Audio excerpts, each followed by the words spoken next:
kronologi hilangnya Bima Permana Putra pasca demo hingga ditemukan. Kepolisian Daerah Metro Jaya menjelaskan kronologi penemuan Bima Permana Putra, salah satu dari 3 pria yang dilaporkan hilang oleh Komisi untuk Orang Hilang dan Korban Tindak Kekerasan, Kontras, usai demo akhir Agustus 2025. Ternyata Bima tidak dihilangkan paksa atau tengah menjalani proses hukum di kepolisian. Tetapi, ia sedang berjualan barongsai kecil-kecil di depan kelenteng Eng An Kiong, Kelurahan Kota Lama, Kecamatan Kedung Landang, Kota Malang, Jawa Timur, Rabu, 17 September 2025, pukul 13.55 waktu Indonesia Barat. Pada 28 hingga 30 Agustus 2025, Bima Permana Putra bekerja sebagai staf maintenance peralatan alat cold storage di gudang penyimpanan ikan milik PT RAS, Penjaringan, Jakarta Utara.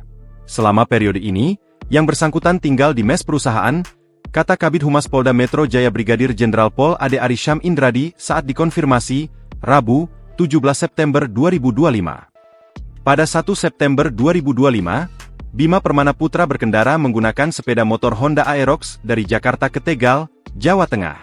Setiba di Tegal, Bima Permana Putra menginap di sebuah penginapan dan langsung menjual sepeda motor melalui sistem cash on delivery, COD, di depan hotel dengan harga 5 juta rupiah. 2 September 2025, Bima Permana Putra memesan ojol untuk menuju stasiun Tegal dan melanjutkan perjalanan menggunakan kereta api Indonesia, KAI, menuju Malang, Jawa Timur.